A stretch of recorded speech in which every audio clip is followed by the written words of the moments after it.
ആമുഖ പ്രസംഗം നടത്തുന്നതിന് വേണ്ടി ബഹുമാനായ ഗ്രന്ഥകാരൻ ശ്രീ ദേവപ്രസാദ് അവരെ ക്ഷണിക്കുന്നു.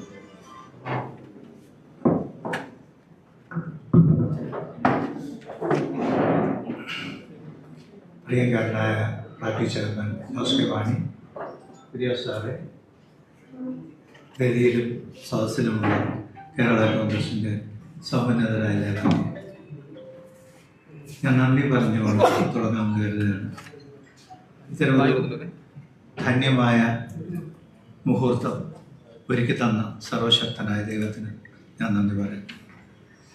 ഇതിങ്ങനെ സാധ്യമാക്കിയത് രണ്ടുപേരുടെ നിർബന്ധം കൊണ്ടാണ്. ഒന്ന് നമ്മുടെ ചെയർമാൻ ജോസ് കെ മാണി, രണ്ട് നമ്മുടെ വിവരാവകാശ കമ്മീഷണർ സോണി ജോസ്. മാണി സാറിനെ കുറിച്ച് ജീവിതത്തിൽ ഒത്തിരി അനുഭവങ്ങളുണ്ട്. 1964 കേരള കോൺഗ്രസ് തുടങ്ങുമ്പോൾ ഒരു കേരള കോൺഗ്രസ് കുടുംബത്തിലെ അംഗം എന്ന നിലയിൽ അകലെ നിന്ന് നോക്കിക്കണ്ട, അതും വയലാക്കാരനായതുകൊണ്ട് എലക്കാടിൻ്റെ ഓമനപുത്രൻ എന്നാണ് മാണി സാറിനെ അന്ന് വിശേഷിപ്പിച്ചത്. എലക്കാട് ഞങ്ങളുടെ പഞ്ചായത്താണ്. അന്ന് മുതൽ തുടങ്ങിയ ഒരു ആത്മബന്ധമാണ്. അത് പിന്നീട് പത്രപ്രവർത്തകനായപ്പോൾ 1979 മുതൽ വളർന്നു. അതിനെക്കുറിച്ച് ഒത്തിരി ഓർമ്മകളുണ്ട്. പക്ഷെ അതിങ്ങനെ ഒരു പുസ്തക രൂപത്തിൽ എഴുതി വെക്കണം എന്നൊരു പ്രചോദനം എനിക്ക് തന്നത് ശ്രീ ചാഴിയാടൻ ഇവിടെയുണ്ട്. ചാഴിയാടൻ അറിയത്തില്ല അങ്ങനെ ഒരു സംഭവം. ഇവിടെ യൂത്ത് ഫ്രണ്ട് നടത്തിയ ഒരു കോൺക്ലേവിലേക്ക് എന്നെ വിളിച്ചു. മാണി സാറിനെ കുറിച്ച് ഒരു ക്ലാസ് എടുക്കണം. മാണി സാറിനെ കുറിച്ച് ഒരു ക്ലാസ് എടുക്കണമെങ്കിൽ എന്ത് ചെയ്യണം? മാണി സാറിനെ കുറിച്ച് ധ്യാനിച്ചു ചോദിച്ചു. മാണി സാറിൻ്റെ പ്രവർത്തനം, മാണി സാറിൻ്റെ ജീവിതത്തിൻ്റെ പ്രത്യേകതകൾ എന്താണ്, മാണി സാറിൻ്റെ രീതികൾ എന്തൊക്കെയാണ്, അതിനെക്കുറിച്ചുള്ള അനുഭവങ്ങൾ മാത്രം പങ്കുവെക്കാനാണ് അന്ന് യൂത്ത് ഫ്രണ്ടുകാരനോട് ആവശ്യപ്പെട്ടു. ഞാനത് നോട്ട് ചെയ്ത് വെച്ചപ്പോൾ ഒരു പുസ്തകം എഴുതാൻ മാത്രമുള്ള ഒരു സംഭവമുണ്ട് എനിക്ക് മനസ്സിലായി. ഞാൻ ആദ്യമായിട്ട് മാണി സാർ എന്ന വ്യക്തിയിൽ എനിക്ക് തോന്നിയ ഏറ്റവും പ്രധാനപ്പെട്ട ഒരു സംഭവം, അദ്ദേഹത്തിന് നേതാവാണെന്ന് ആഗ്രഹമുണ്ട്. നേതാവാണെന്ന് ആഗ്രഹം ഉണ്ടായിരുന്നതിനെന്ന് ചോദിച്ചാൽ, ജനങ്ങൾക്ക് എന്തെങ്കിലുമൊക്കെ നന്മ ചെയ്യണമെങ്കിൽ അധികാരം വേണം, അധികാരം കിട്ടണമെങ്കിൽ പാർട്ടി വേണം. അങ്ങനെ അദ്ദേഹം ആ രീതിയിൽ ആഗ്രഹിച്ചതിനനുസരിച്ച് പദ്ധതികളുണ്ടാക്കി അത് നടപ്പാക്കി അദ്ദേഹം വിജയിച്ചു. അദ്ദേഹത്തെ സംബന്ധിച്ച് പിന്നീട് ഞാനന്ന് കുട്ടികളോട് പറഞ്ഞത് അദ്ദേഹത്തിൻ്റെ കുടുംബത്തിൻ്റെ കാര്യത്തിൽ കാണിച്ച ഒരു വിശ്വസ്തതയാണ്. അതെന്നെ വല്ലാതെ ആകർഷിച്ചൊരു സംഭവമാണ്. കുടുംബത്തെക്കുറിച്ച്, അദ്ദേഹം മക്കളെക്കുറിച്ച്, ഭാര്യയെക്കുറിച്ച് ഒക്കെ അദ്ദേഹത്തിന് ഉണ്ടായിരുന്ന ആ വിശ്വസ്തതയും ആ ഒരു സ്നേഹബന്ധവും. പിന്നീട് അദ്ദേഹത്തെക്കുറിച്ച് പല കാര്യങ്ങൾ, അദ്ദേഹത്തിൻ്റെ പല രീതികളെക്കുറിച്ച് ഞാൻ അവരോട് യൂത്ത് ഫ്രണ്ടുകാരോട് പറയാൻ വേണ്ടി ഒരുങ്ങി. അതിൽ എന്നെ ഏറ്റവും പ്രതീക്ഷിച്ചത് കേരള കോൺഗ്രസ് എന്ന് പറയുന്ന ഒരു പ്രസ്ഥാനമുണ്ട്. നിങ്ങൾക്ക് അറിയുന്നത് പോലെ PT ചാക്കോ എന്ന് പറയുന്ന ഒരു മഹാനേതാവിനോടുള്ള ഒരു വികാരത്തിൽ നിന്നാണ്.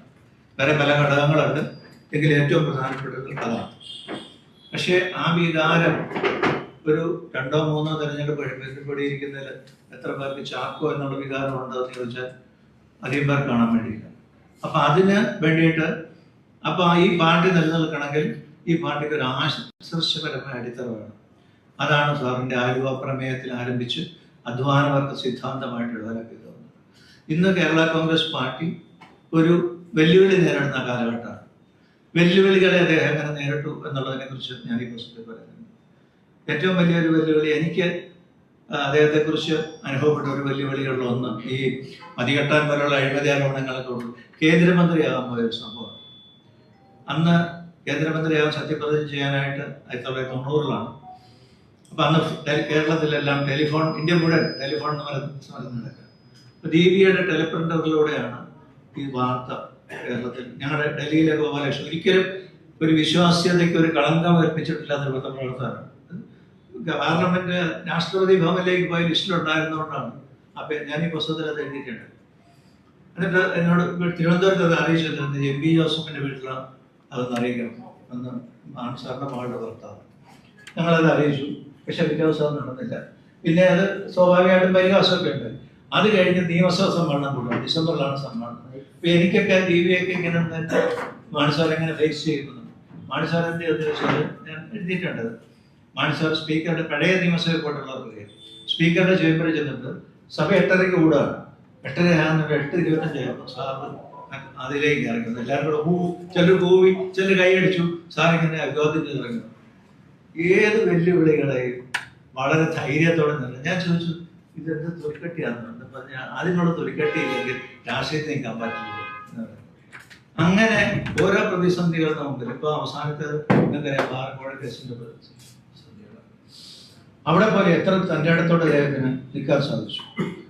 ആ തൻ്റെ ഇടം രാഷ്ട്രീയത്തിൽ പ്രതിസന്ധികളുടെ മുമ്പിൽ തളരാതെ മുന്നോട്ട് പോകാനുള്ള ഒരു തൻ്റെ ഇടം, അതിന് അദ്ദേഹത്തിന്റെ കൂടെയുള്ള ജനങ്ങൾ. ഇപ്പം കേരള കോൺഗ്രസ് ഈ 26 തെരഞ്ഞെടുപ്പിന് ഒരു തിരിച്ചടി നേരിട്ടിരിക്കുന്ന ഒരു കാലഘട്ടം, അല്ലെങ്കിൽ ഒരു പ്രതിസന്ധിയിലേക്ക് വന്നിരിക്കുന്നത്. ഇവിടെ ഉറച്ചു നിൽക്കാൻ അന്ന് 2018 പി ടി ചാക്കോ അനുസ്മരണത്തിൽ സാറ് അത് PC തോമസ് ഓർഗനൈസ് ചെയ്തിട്ടുണ്ട്. നിങ്ങൾ ചിലരെങ്കിലും ഓർക്കുന്നുണ്ടോ? ഇവിടെ കോട്ടയത്താണ് നടന്നത്. അന്ന് PC തോമസ് ഒരു വലിയ ആവശ്യം സാറിന് ഉപയോഗിച്ചു. കേരള കോൺഗ്രസിന്റെ ഏറ്റവും വലിയ നേതാവിനോട് സാറാണ്, ഇതെല്ലാവരും കൂടെ ഒന്നിപ്പിക്കാൻ സാർ ശ്രമിക്കണം. അന്ന് സാറ് പറഞ്ഞു, ഇത് ഇനി എനിക്ക് അതിനൊരു അംഗത്തിന് ബാല്യമില്ല, പക്ഷെ നിങ്ങൾ ചെയ്യേണ്ടത് നിങ്ങൾ പരസ്പരം സ്നേഹിക്കണം. അല്ലാതെ ഒരാൾക്കൊരു സീറ്റ് കിട്ടാനോ ഒരു പദവി കിട്ടാനോ നിങ്ങൾ ഒന്നിച്ചാൽ ഒന്നിപ്പ് നടക്കില്ല. അതുകൊണ്ട് നിങ്ങൾ സ്നേഹിക്കണം. എനിക്ക് ഈ മഹാസമ്മേളനത്തിന് മുമ്പിലും എനിക്ക് ഓർമ്മിപ്പിക്കാനുള്ള അതാണ്, നിങ്ങൾ പരസ്പരം സ്നേഹിക്കണം. പ്രതിസന്ധികളുണ്ടാവും, പ്രതിസന്ധികളുടെ വേളകളിലും പരസ്പര സ്നേഹത്തോടെ നിൽക്കാൻ സാധിച്ചാൽ നിങ്ങൾക്ക് നിങ്ങളുടെ ലക്ഷ്യം വെച്ചിരിക്കുന്ന അധ്വാന വർഗത്തിന് വേണ്ടിയുള്ള ഒരു വലിയ കാര്യങ്ങൾ നേടാൻ നിങ്ങൾക്ക് സാധിക്കും. രണ്ടാമതൊരു കാര്യം കൂടി എനിക്ക് പറയാനുള്ളത്, മാണിസാറ് കടന്നു പോകുമ്പോൾ പാർട്ടിക്ക് തന്നത് ഒരു വലിയ സിദ്ധാന്തമുണ്ട്, അധ്വാന സിദ്ധാന്തം. അന്നൊരു പക്ഷേ കർഷകരായിരുന്നു നമ്മുടെ അധ്വാനവർഗ സിദ്ധാന്തം, അധ്വാനവർഗത്തെ പെട്ടിരുന്നത്. ഇന്ന് കർഷകരുടെ എണ്ണം നമ്മളുടെ തന്നെ എത്ര പേരുണ്ട് എന്നുള്ളതിനെ കുറിച്ച് നമ്മൾ കണക്കെടുക്കേണ്ടതുണ്ട്. അന്ന് റബ്ബറിന് 10 പൈസ വില കൂടിയാൽ അത് കേരള കോൺഗ്രസ് ബെൽറ്റിലുള്ള എല്ലാ കുടുംബങ്ങളെയും ബാധിക്കുമായിരുന്നു. അപ്പൊ അന്നൊക്കെ മുഖ്യമന്ത്രിയൊക്കെ ഡൽഹി ആൾക്കാരെ കാണാൻ പോയിച്ചു വന്നാൽ വിമാനത്താവളത്തിൽ വെച്ച് പത്രക്കാർ ചോദിക്കാറുള്ള ഒരു ചോദ്യം, റബ്ബറിന് വില കാര്യം എന്തായി? അന്ന് 10 പൈസ കൂടി 20 പൈസ കൂടി എന്നൊക്കെ പറഞ്ഞാൽ നമ്മുടെയൊക്കെ വീട്ടില് അന്ന് ഒരു 8-10 കിലോ റബ്ബർ കിട്ടുന്നതാണ്. അപ്പൊ ഒരു 20 പൈസ കൂടുമ്പോൾ ഒരു ഇന്നത്തെ വാല്യൂ സിസ്റ്റം എന്ന പൈസയൊക്കെ ഉള്ളത്. ആ ഒരു അവസ്ഥ ഇന്നില്ല കേരള കോൺഗ്രസിന്റെ. പക്ഷെ അധ്വാന വർഗം എന്ന് പറയുന്നത് കർഷകൻ മാത്രമല്ല. ഇന്നത്തെ അധ്വാന വർഗം ഏതാ? IT പ്രൊഫഷണൽസ് ആണ് കൂടുതൽ അധ്വാന വർഗത്തെ. അവരുടെ ഇടയിലേക്ക് അവർക്ക് വേണ്ടി എന്ത് ചെയ്യാൻ, അതായത് അധ്വാന വർഗം എന്ന് പറയുന്ന ഒരു വലിയ സിദ്ധാന്തം സാറ് പാർട്ടിക്ക് തന്നിട്ടുണ്ട്. ആ സിദ്ധാന്തത്തിൽ ഉറച്ചു നിന്നുകൊണ്ട് അധ്വാന വർഗത്തിന് വേണ്ടിയിട്ട് ഇപ്പം പാർട്ടി ഉറച്ചു ഒരു നിലപാടെടുത്തിരിക്കുന്ന ഒരു സാഹചര്യത്തിലാണ്. പാർട്ടി പണ്ട് ഇടത്തോട്ട് പോകും വലത്തോട്ട് ഇല്ല, ഞങ്ങള് അധ്വാന വർഗ പ്രസ്ഥാനങ്ങളുടെ കൂടെ നിൽക്കാൻ തീരുമാനിച്ചിരിക്കുന്നുവെന്ന് പ്രഖ്യാപിച്ചിരിക്കുന്ന ഒരു കാലഘട്ടം. അതിനുവേണ്ടി ചില ത്യാഗങ്ങൾ സഹിച്ചിരിക്കുന്ന ഒരു സമയമാണ്. ഈ ത്യാഗങ്ങളുടെ വില കൊയ്യാൻ നമുക്ക് സാധിക്കണമെങ്കിൽ ഈ നിലപാടിൽ ഉറച്ചു. നമ്മുടെ ചെയർമാനെ സംബന്ധിച്ച് ജോസ് ചെയർമാനെ സംബന്ധിച്ച് നമുക്കുള്ള ഒരു ഒരു ഒരു പ്രത്യാശ, ഒരു നിലപാടെടുത്ത് അതിൽ ഉറച്ചു. ഇന്ന് കേരള രാഷ്ട്രീയത്തിൽ പത്രങ്ങളിൽ എന്ത് വന്നാലും പത്രക്കാരുടെ ഇടയിൽ പോലും ഉള്ള ഒരു അഭിപ്രായം എന്താണ്? ജോസ് കെ മാണിക്ക് ഒരു നിലപാട്. അതൊരു വലിയ കാര്യമാണ്. ജോസ് കെ മാണിക്ക് ഒരു ഉറച്ച നിലപാടുണ്ട്. അതിൽ ഉറച്ചു നിന്നുകൊണ്ട് മുമ്പോട്ട് പോയാൽ ഒരു വലിയ പ്രഭാതം നിങ്ങളെ കാത്തിരിക്കുന്നുവെന്ന് ഈ ജീവിതം നമ്മളെ പഠിപ്പിക്കുന്നത്. എത്ര പ്രതിസന്ധികളിലൂടെയാണ് മനുഷ്യർ കടന്നുപോയത്. ഇന്ന് ആ പ്രതിസന്ധികൾ ഉണ്ടാക്കിയവരെല്ലാം ഞങ്ങൾക്ക് തെറ്റിപ്പോയി എന്ന് പറയുന്ന ഒരു സാഹചര്യം വന്നിരിക്കുന്നു. മാണി സാറിനെ കുറിച്ച് ഇന്ന് ബാർക്കോഴ പറഞ്ഞതിനെ കുറിച്ച്, അതാണല്ലോ അവസാനം സാർ നേരിട്ടൊരു പ്രശ്നം. അത് പറഞ്ഞതിനെ കുറിച്ച് ഇന്ന് പറഞ്ഞവരും പ്രചരിപ്പിച്ചവരും ഞങ്ങൾക്ക് തെറ്റിപ്പോയി എന്ന് പറഞ്ഞിരിക്കുന്നു. കോൺഗ്രസിൽ നിന്ന് ഇപ്പം ഈ എന്റെ പുസ്തകം വായിച്ചിട്ട് ചിലത് പറഞ്ഞു ജോമോഹന് കേരള കോൺഗ്രസ് അറിയാവുന്ന ഒരാൾ പറഞ്ഞു ജോമോഹന് ഇടതുപക്ഷത്ത് നിൽക്കുന്നതിന് ഒരു ഞാൻ അങ്ങനെ എഴുതിയതല്ല. കേരള കോൺഗ്രസ് രൂപം കൊള്ളുന്നത് ഒരു കോൺഗ്രസ് വിരുദ്ധ പ്രസ്ഥാനമായിട്ടാണ്. PT ചാക്കോയോട് കാണിച്ച അനീതിക്കെതിരായിട്ടുള്ള ഒരു കോൺഗ്രസ് അന്നത്തെ മുദ്രാവാക്യങ്ങൾ ഇവിടെ ഇരിക്കുന്ന സീനിയേഴ്സിന് ആർക്കെങ്കിലും അതിന് വടക്കേ ഇന്ത്യൻ ഗോസായികളുടെ താറ് ചുമക്കും പരീക്ഷകളെ ജാതി തിരിച്ചും ചേരി തിരിച്ചും സംഭരണപ്പണി പറ്റില്ല, അത്തരത്തിലൊക്കെ ഉള്ള മുദ്രാവാക്യങ്ങളായിരുന്നു. ഈ കോൺഗ്രസ്സുകാർ അവർക്ക് വേണ്ടി നിൽക്കുന്നു എന്നുള്ളതായിരുന്നു. മുദ്രാവാക്യങ്ങൾ ഉറച്ചു നിന്ന് പാർട്ടി മുന്നേറിയ കാലത്താണ് പാർട്ടി കൊണ്ടുവന്നത്. 1967 വലിയ പ്രതിസന്ധി, മാണി സാറിന്റെ ജീവിതത്തിൽ ഒരു വലിയ പ്രതിസന്ധി. അത് ആത്മകഥ വായിച്ചിട്ടുള്ളവർക്കറിയാം. മാണി സാറ് അന്ന് പിന്നെ പാലാമെത്രാൻ, അതാണല്ലോ മാണി സാറിന്റെ ഏറ്റവും പാലാമെത്രാൻ മാണി സാറിനോട് മത്സരിക്കുന്നത്. ആശീർവാദം മേടിക്കാൻ എന്ന മെത്രാൻസനാണ് പറയുന്നത് മത്സരിക്കരുത്. പക്ഷെ പുള്ളി മുട്ടാതെ നിന്ന് മെത്രാൻസന്റെ കൈ മേടിച്ച് കൈമുത്തി തിരിച്ചു പോകുന്നു. പുള്ളി മത്സരിച്ചു, ജയിച്ചു. ഇന്നും മാണി സാറിന് ഉറപ്പുണ്ടായിരുന്നു പാലായിലെ ജനങ്ങൾ മാണി സാറിന്റെ കൂടെ ഉണ്ടായിരുന്നു. ഇന്നും കേരള കോൺഗ്രസ് ഉറപ്പുള്ള ഒരു സത്യതയുണ്ട്. കേരള കോൺഗ്രസ് പല കക്ഷണങ്ങളുണ്ട്.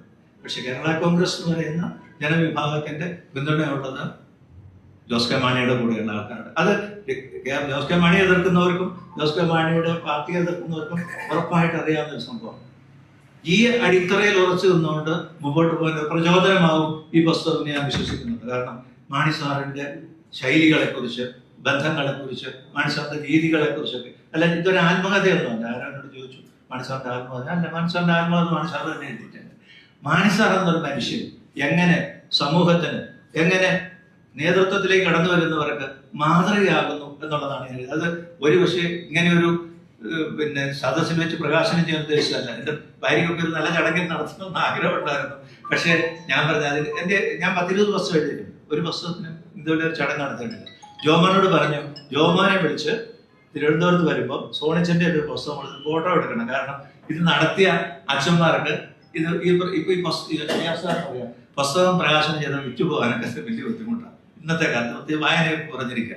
അപ്പൊ അതുകൊണ്ട് ഞാൻ ഈ പുസ്തകം അച്ഛന് അവര് സ്പിരിച്വൽ ബുക്സ് പ്രസിദ്ധീകരിക്കുന്ന കോഴിക്കോട് കപ്പീച്ചൻ അച്ഛന്മാരാണ്. ഒരു വലിയ കാശുകാരൊന്നുമല്ല. അപ്പൊ അവരെന്നോട് പറഞ്ഞു, സാറേ നമ്മൾ സ്പിരിച്വൽ ബുക്സാണ്. ഞാൻ പറഞ്ഞു, അച്ഛൻ ഇതൊന്ന് വായിച്ചു നോക്കി, പുസ്തകം വായിച്ചു നോക്കിയിട്ട് കൊള്ളാമെങ്കിൽ ചെയ്താൽ മതി. അപ്പൊ ഇന്നെ ഞാൻ അവരോട് പറഞ്ഞു, ഈ സഭ സാമുദായിക സാഹിത്യ വർഷം ആരംഭിക്കുന്ന സമുദായ നേതാക്കന്മാരെ എങ്ങനെ ഉണ്ടാകണം എന്നുള്ളതിന് ഒരു മാതൃക കൂടിയാണ് മാണി സാർ. അച്ഛൻ വായിച്ചു നോക്കി നമുക്ക് പബ്ലിഷ് ചെയ്യും.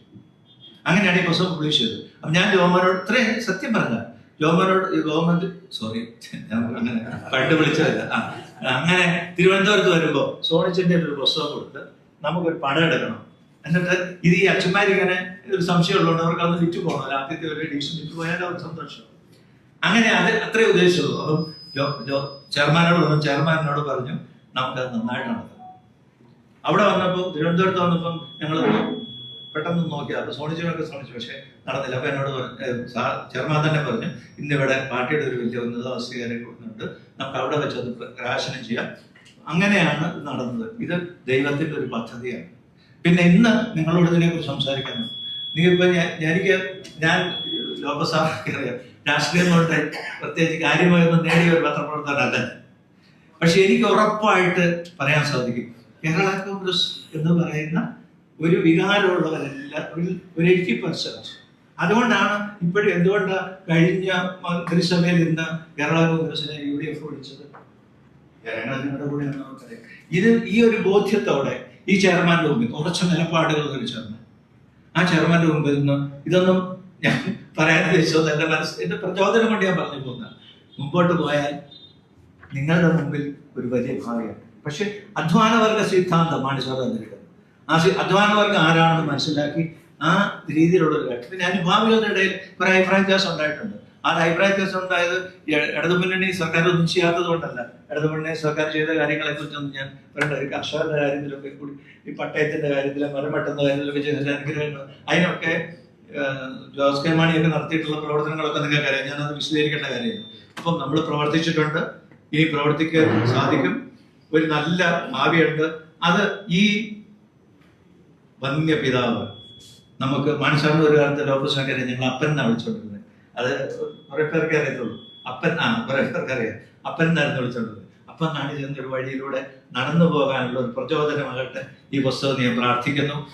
ഇവിടെ നിങ്ങളുടെ വലിയ സമ്മേളനത്തിന് മുമ്പ് ദീർഘമായി സംസാരിച്ച് എനിക്ക് സമയമെടുക്കണമെന്നില്ല. ഞാൻ ഈ ചടങ്ങ് നടത്താൻ ആതിഥ്യം തന്ന ചെയർമാൻ ജോസ് കെ മാണിക്കും ഇതിന്റെ എല്ലാ ക്രമീകരണവും നടത്തിയ സോണിച്ചനും ഒക്കെ നന്ദി പറയുന്നു. ദൈവത്തിന് നന്ദി പറയുന്നു. നിങ്ങൾ ഓരോരുത്തർക്കും നന്ദി പറയുന്നു. സാധിക്കുന്നവരെല്ലാം. ഞാനൊരു കാര്യം കൂടി പറയാണ്. കേരള കോൺഗ്രസിന് ഇത് നിങ്ങൾ വായിച്ചിട്ട് ഈ പുസ്തകം നന്നായി നിങ്ങൾ ഇന്ന് സമൂഹത്തിന് കൊടുക്കേണ്ടത് മാണി സാർ എന്നുള്ള ഒരു സന്ദേശം. മാണി സാറിന്റെ വികാരം സമൂഹത്തിൽ പെടുന്ന ഈ പുസ്തകം വായിക്കുന്നത് പാർട്ടിക്ക് ഇതെടുക്കാം, ഇത് എനിക്ക് റോയിട്ടൊന്നും തരണ്ട, പാർട്ടി ഇതെടുത്ത് വിതരണം ചെയ്യണം, വെറുതെ കൊടുക്കരുത്.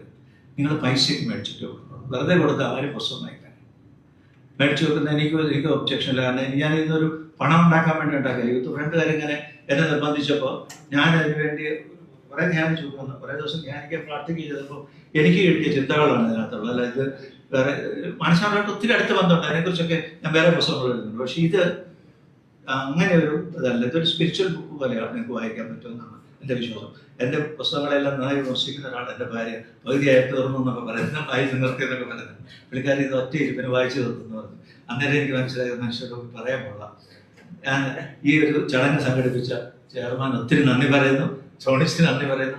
കുര്യാസ് സാറ് ഈ തിരക്കിനിടെ ഇന്ന് സാറിന് ഗോതമംഗലത്ത് ഒരു പരിപാടി ഉള്ളതാണ്. സാറ് വന്നു. നിങ്ങൾ സെക്രട്ടറി രംഗങ്ങൾ അല്ലെങ്കിൽ ഇവിടെ വരുന്നവരാണ്. ഇങ്ങനെ ഒരു അവസരം തന്നതിന് ഞാൻ ഒത്തിരി നന്ദി പറയുന്നു. ഇങ്ങനെ ഒരു ദൈവം ഞാൻ ഏറ്റവും ദൈവത്തിന്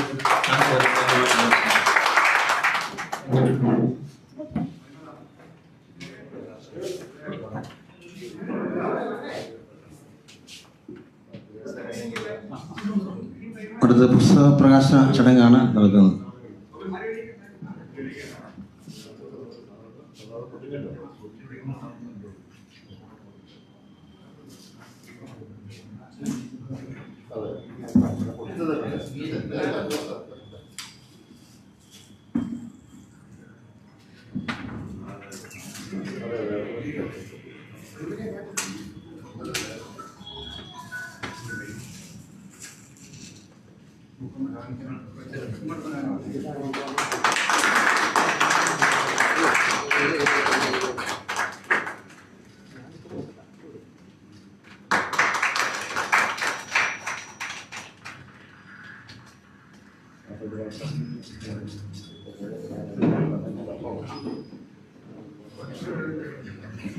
അടുത്തതായി കുര്യാസ് സാറ് സംസാരിക്കും.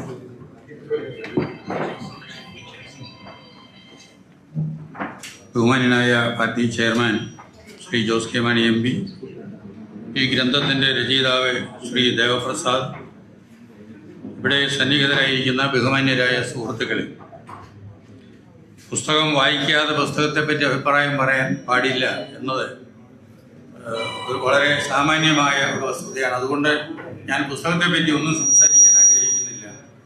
ഇതിന് ശീർഷകം കൊടുത്തിരിക്കുന്നത് രാഷ്ട്രീയത്തിലെ കരുണ എന്നാണ്. മാണി സാറിനെ സംബന്ധിച്ചിടത്തോളം അതിമനോഹരമായ ഒരു പരികല്പനയാണ് ഈ രാഷ്ട്രീയത്തിലെ കരുണ എന്നത്. ആ ശീർഷകം തിരഞ്ഞെടുത്തതിന് തന്നെ ഞാൻ ദേവപ്രസാദിനെ ആദ്യമായി അഭിനന്ദിച്ചു കൊള്ളട്ടെ. ഇവിടെ എനിക്ക് മാണി സാറിനെ പറ്റിയുള്ള ഈ പുസ്തകം സ്വീകരിക്കുമ്പോൾ ഉണ്ടാകുന്ന ഒരു വികാരം മാത്രം പ്രകാശിപ്പിക്കാൻ എന്നെ അനുവദിക്കണമെന്ന് അപേക്ഷിക്കുന്നു. അതായത് ഈ കരുണ എന്ന് പറഞ്ഞത് മാണി സാറിന്റെ ഒരു പര്യായമായി ഇവിടെ തീർന്നിട്ടുണ്ട്. അതുകൊണ്ടാവണം നമ്മുടെ മാണി സാറിന്റെ അനുസ്മരണ സമ്മേളനങ്ങളെല്ലാം കാരുണ്യ പ്രവർത്തികളിൽ ഒതുക്കുക എന്നൊരു രീതി സ്വീകരിച്ചു പോരുന്നത്. അത് പോരാ എന്നാണ് എനിക്ക് പറയാനുള്ളത്. ഈ കാരുണ്യ പ്രവർത്തികൾ ഉചിതം തന്നെയാണ്, നമ്മൾ ചെയ്യേണ്ടതുമാണ്.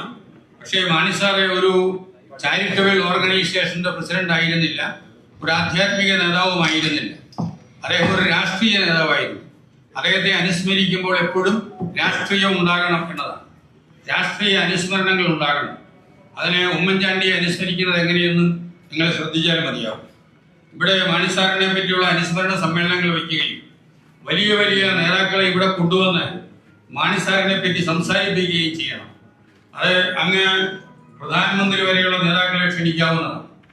എന്തിനാണെന്ന് ചോദിച്ചാൽ അവരെ മാണി സാറിനെ പറ്റി ഒരിക്കൽ കൂടി ഓർമ്മിക്കാൻ ഒരു അവസരം കൊടുക്കുകയാണ്.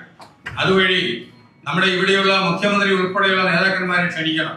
എന്താണെന്ന് ചോദിച്ചാൽ ഇവിടെ പലരും ചെയ്തിട്ടുള്ള പാപത്തിന്റെ ഒരു പ്രായശ്ചിത്തം എന്നുള്ള നിലയിൽ അത്തരത്തിലുള്ള നേതാക്കന്മാരുടെ അനുസ്മരണം പ്രയോജനപ്പെടും. അങ്ങനെ അത്തരത്തിലുള്ള അനുസ്മരണങ്ങളിലൂടെ മാത്രമേ രാഷ്ട്രീയ നേതാവായ മാണി സാറിനെ ഈ സമൂഹത്തിലേക്ക് വീണ്ടും വീണ്ടും നമുക്ക് പ്രക്ഷേപിക്കാൻ കഴിയുകയുള്ളൂ, ജനങ്ങളുടെ ഓർമ്മയിൽ നിലനിർത്താൻ കഴിയുകയുള്ളൂ.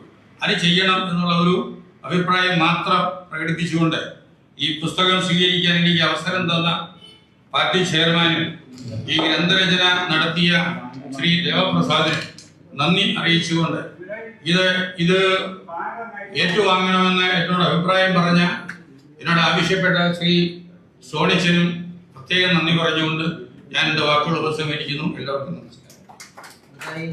നന്ദി പറയുന്നതിനോട്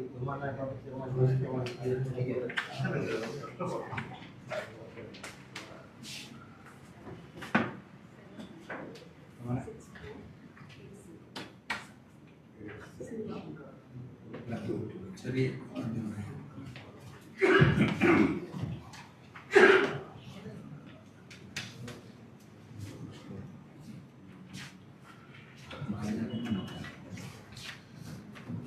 ബഹുമാനായ റിയാസ് സാറ്, ദേവപ്രസാദ് സാറ്, വേദിയിലും സദസ്സുള്ള ബഹുമാനിയെ സ്നേഹിതരെ, ഒരുപക്ഷെ എന്നേക്കാൾ കൂടുതൽ പരിചയം ഇവിടെ ഇരിക്കുന്ന ഏറ്റവും മുതിർന്ന നേതാക്കന്മാർ ദേവപ്രസാദ് സാറുമായിട്ടുള്ള ഒരു പരിചയമുണ്ടാകും. ഞാൻ ഇവിടെ സാറ് സൂചിപ്പിച്ചതുപോലെ ഇങ്ങനെയൊരു പുസ്തകമുണ്ട്. ജോമോൻ എന്നാണ് വിളിക്കുന്നത്.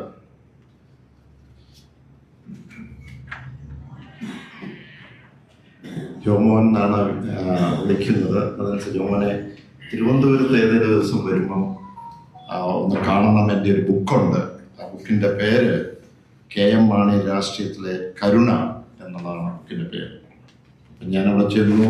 അപ്പം ഞാൻ പറഞ്ഞു, നമുക്ക് പ്രസ് ക്ലബിലോ എന്തെങ്കിലും വെച്ചുള്ളേക്ക് വേണ്ട, ജസ്റ്റ് ഒരു ഇത് സംഗതി ഒന്ന് റിലീസ് ചെയ്തു എന്ന് മാത്രം 1-2 പേര് ഇരുന്നൊന്ന് ഹാൻഡ് ഓവർ ചെയ്യുന്ന പരിപാടിയേ ഉള്ളൂ.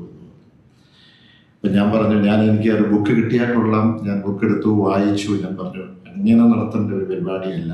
പക്ഷെ അദ്ദേഹം പറഞ്ഞു, എനിക്ക് അങ്ങനെ ഒരു ഷോ ആയിട്ട് കാണിക്കേണ്ട ഒരു ആഗ്രഹമൊന്നുമില്ല, പക്ഷെ ഇത് നമ്മുടെ ആളുകൾ വായിക്കണം. പറഞ്ഞു അതിന് ഏറ്റവും നല്ലത് പാർട്ടിയുടെ സെക്രട്ടേറിയറ്റ് എന്ന് നടക്കുന്നുണ്ട്, ഇവിടെ വരികയാണെങ്കിൽ നമുക്ക് അവിടെ വെച്ച് ചെയ്യാം. അതനുസരിച്ച് അദ്ദേഹം തിരുവനന്തപുരത്ത് നിന്ന് ഇവിടെ എത്തിയതാണ്. അപ്പം ഇതുമായി ബന്ധപ്പെട്ട് ഞാനൊന്ന് വായിച്ചു നോക്കിയപ്പോൾ അതിൻ്റെ പല കാര്യങ്ങൾ ഇന്ന് നമുക്കറിയാവുന്നതുപോലെ ഈ ഡേറ്റുകൾ, നമുക്ക് ചില സംഭവങ്ങളുണ്ട് എന്നറിയാൻ, ഡേറ്റ് എവിടെ വെച്ച് എങ്ങനെ ആരൊക്കെ പങ്കെടുത്തു, ഇതൊന്നും ഒരുപക്ഷെ നമുക്കറിയാത്ത കാര്യങ്ങൾ പോലും ഈ പുസ്തകത്തിൽ പ്രതിപാദിച്ചിട്ടുണ്ട്. മാത്രമല്ല, പലപ്പോഴും എൻ്റെ കുടുംബവുമായി, മാൻസാറിൻ്റെ കുടുംബവുമായി, മക്കളുമായി അതിലെടുത്ത ചർച്ചകൾ, ഞങ്ങൾക്കറിയാവുന്ന കാര്യങ്ങൾ എങ്ങനെ അദ്ദേഹത്തിന് അറിഞ്ഞു എന്ന് പറയുമ്പോൾ മാൻസാറും അദ്ദേഹവുമായി ബന്ധമുള്ള ആ ബന്ധമാണ് ഞാൻ മനസ്സിലാക്കുന്നത്. അപ്പം ഞാൻ കൂടുതലായിട്ടൊന്നും പറയുന്നില്ല. ഇവിടെ ഇന്ന് നമ്മുടെ ബഡ്ജറ്റ് ചെയ്ത നല്ല കാര്യങ്ങൾ നടപ്പിലാക്കാൻ കഴിയുമെന്നുള്ളതാണെന്ന് പറയുന്നത്. ഇന്ന് കാരുണ്യ പദ്ധതി തിരിച്ചു കൊണ്ടുവരുവാൻ ശ്രമിക്കുന്നു എന്ന് സംസ്ഥാന ബഡ്ജറ്റ് നടക്കുകയാണ്. ആ സംസ്ഥാന ബഡ്ജറ്റിൽ പറഞ്ഞു പല കാര്യങ്ങൾ, നമ്മൾ പറഞ്ഞ കാര്യങ്ങൾ. ഞാൻ ഈ കാരുണ്യ പദ്ധതി തിരിച്ചു കൊണ്ടുവരണം എന്ന് മനോരമ എനിക്കൊരു ഇന്റർവ്യൂ, ചെറിയ ഷോർട്ട് ഇന്റർവ്യൂ ഡൽഹിയിൽ വെച്ച് അന്ന് അവിടുത്തെ കറസ്പോണ്ടന്റ് എടുത്ത് വന്നപ്പോൾ പറഞ്ഞു, ഈ ഇൻഷുറൻസ് പദ്ധതി അതും പ്രഖ്യാപിച്ചു. ഏതാണ്? ഉമ്മൻചാണ്ടി ആരോഗ്യ ഇൻഷുറൻസ് പദ്ധതി. അത് കേന്ദ്രവും സംസ്ഥാനവുമായി ബന്ധപ്പെട്ടുള്ള ഷെയറാണ്. അതിൽ വന്നു കഴിയുമ്പോൾ, ഇൻഷുറൻസ് കമ്പനികൾ വന്നു കഴിയുമ്പോൾ എൻ്റെ ആശങ്ക ഞാൻ പറഞ്ഞു, ഇന്ന് ഇൻഷുറൻസ് കിട്ടും, എവിടെ ഏത് ഹോസ്പിറ്റലിൽ പോയാലും കയറുക, മാക്സിമം ബില്ല് ചെയ്യുക, അവർ കളക്ട് ചെയ്യും. പക്ഷേ നാളെ ഇതിൻ്റെ കണ്ടീഷൻസ് മാറാൻ പോവുകയാണ്. സീനിയർ സിറ്റിസൺ എങ്ങനെയാവും, ചില കാര്യങ്ങൾ എങ്ങനെയാവും. മാത്രമല്ല, സ്വകാര്യ ആശുപത്രികളെല്ലാം മൾട്ടിനാഷണൽ കമ്പനി ഇന്ന് ഏറ്റെടുത്തുകൊണ്ടിരിക്കുന്നു. ബ്ലാക്ക് സ്റ്റോൺ ഏറ്റെടുത്തു, KKR ഏറ്റെടുത്തു. ഇന്ന് എടുത്ത് നോക്കിയാൽ ഇവിടെ മുഴുവനുള്ളത് അത് ഒരു സീരീസ് ഓഫ് ഹോസ്പിറ്റൽ. എറണാകുളത്തുള്ള ഹോസ്പിറ്റലും, ഇന്ന് തൊടുപുഴയുള്ള ഹോസ്പിറ്റലുകളിലും, തിരുവനന്തപുരത്തുള്ള ഹോസ്പിറ്റലും, കോഴിക്കോടുള്ള ഹോസ്പിറ്റലും എടുത്തു കഴിഞ്ഞു എന്ന് പറയുമ്പോൾ അവരുടെ നടപടിയിലേക്ക് പോകും. അപ്പോൾ ഞാൻ അവരോട് പറഞ്ഞത്, ഇനി ജനങ്ങളിൽ നിന്ന് പണം എടുത്തിട്ട് ജനങ്ങളെ, പാവപ്പെട്ടവരെ ശിക്ഷ കൊടുക്കണം എന്നുള്ളതാണ് എൻ്റെ ഒരു ആഗ്രഹം. അത് കാരുണ്യ പദ്ധതിയാണ്. കാരണം അത് ജനങ്ങൾ ഫീൽ ചെയ്യാതെ ലോട്ടറിയിൽ കൂടെ കളക്ട് ചെയ്യുന്നതാണ്. അപ്പോൾ ഇതിനകത്ത് ലാസ്റ്റ് ചാപ്റ്ററിൽ ഞാൻ ജസ്റ്റ് വായിച്ചു നോക്കിയപ്പോൾ എന്നെ സ്പർശിച്ച ഒരു കാര്യം അദ്ദേഹം എഴുതിയിരിക്കുന്നത്, ഈ കരുണയുടെ മാണി എന്നതിനകത്ത് 2015 നവംബർ 11 രാവിലെ ധനമന്ത്രി ഔദ്യോഗിക വസതി പ്രശാന്തി നടത്തിയ അവസാനത്തെ ഔദ്യോഗിക വിടവാങ്ങൽ പത്രസമ്മേളനത്തിൽ വിതരണം ചെയ്ത് പ്രതിപക്ഷയായി കുറുപ്പിൽ മാണി പറഞ്ഞു, 1950കളിൽ ഞാൻ പൊതുജീവിതത്തിലേക്ക് കടന്നു വരുന്നത് തിരിഞ്ഞു നോക്കുമ്പോൾ സാധാരണക്കാരും പാവപ്പെട്ടവരും അടങ്ങുന്ന സമൂഹത്തിന് വേണ്ടി സമർപ്പണ ജീവിതം നയിക്കുവാൻ കഴിഞ്ഞതിൽ ആത്മസംതൃപ്തിയുണ്ട്. ഒരു ഭരണാധികാരി എന്ന നിലയ്ക്ക് നടപ്പാക്കാൻ കഴിയുന്ന നിരവധി നല്ല പദ്ധതികൾ എനിക്ക് ഏറ്റവും ചാരിതാർത്ഥ്യം നൽകിയത് കാരുണ്യ പദ്ധതിയാണ്. ജസ്റ്റ് ഒന്ന് വായിച്ചു നിൽക്കുന്നത് മാത്രമേ ഉള്ളൂ. അവിടെ നമ്മൾ കാണുന്ന ജനങ്ങൾക്കൊരു പിഞ്ച് തോന്നാതെ, ഒരു നോവിക്കാതെ, ജനങ്ങളിൽ നിന്ന് പിരിച്ച് അതിന്റെ ബാക്കി കണക്കുകൾ പറയുന്നുണ്ട്. 1,10,000 ആളുകളെ സഹായിച്ചു. 1000 കോടി രൂപ അത് 3 വർഷം കൊണ്ട് ജനങ്ങൾക്ക് കൊണ്ട് കൊടുക്കാൻ കഴിഞ്ഞു എന്നുള്ളൊരു പദ്ധതി ഞാനത് സൂചിപ്പിച്ചു എന്നുള്ളതേ ഉള്ളൂ. ഇന്ന് ഈ ബുക്ക് ഇവിടെ റിലീസ് ചെയ്യുമ്പോൾ എനിക്കറിയാം ഇത് വായനാ ദിനം കൂടിയാണ്. നമ്മളെല്ലാവരും വായിക്കണം. ഇതെനിക്ക് തോന്നുന്നു ഇവിടെ താഴെ അവൈലബിൾ ആണ്. ഈ പറഞ്ഞ പോലെ ആരും ഫ്രീ ആയിട്ട് തന്നാൽ പോലും മേടിക്കരുത്. നമ്മൾ അത് മേടിച്ച് വായിക്കുക, മറ്റുള്ളവർക്ക് കൊടുക്കുക. പ്രത്യേകിച്ച് ഇവിടെ വരുവാനും ഇങ്ങനെയൊരു എഴുതുവാനും ഞങ്ങളെ ഇങ്ങനെയുള്ള ഒരു അവബോധം നൽകുവാനും കഴിഞ്ഞതിൽ തീർച്ചയായും സന്തോഷമുണ്ട്. കേരള കോൺഗ്രസിന്റെ കൂടുതൽ ചരിത്രമറിയാവുന്ന ഇവർ രണ്ടുപേരും, റിയാസ് സാറുമുണ്ട്, ദേവപ്രസാദ് സാറുമുണ്ട്. സാറൊക്കെ ഒരു റെസിഡൻഷ്യൽ റിപ്പോർട്ടറായി, അത് മാത്രമല്ല നിയമസഭയിൽ കൃത്യമായി അവലോകനം ചെയ്ത് റിപ്പോർട്ട് ചെയ്യുന്നതൊക്കെ എപ്പോഴും ഞങ്ങൾ വായിച്ചിട്ടുണ്ട്. ഇപ്പോഴും വേറൊരു പേരിലാണെന്നേ ഉള്ളൂ ദീപികയുടെ എഡിറ്റോറിയൽ വരുന്നത്. കൃത്യമായി കാര്യങ്ങൾ ക്രിട്ടിസൈസ് ചെയ്യേണ്ടതാണ്, ക്രിട്ടിസൈസ് ചെയ്ത് ആരാന്ന് മോഹം നോക്കാതെ ചെയ്തു വരുന്ന വാർത്തകളൊക്കെ എപ്പോഴും കാണുന്നുണ്ട്. ഞാൻ പ്രത്യേകം സാറിനും റിയാസ് സാറിനും എൻ്റെ പ്രത്യേകം നന്ദി, നമസ്കാരം.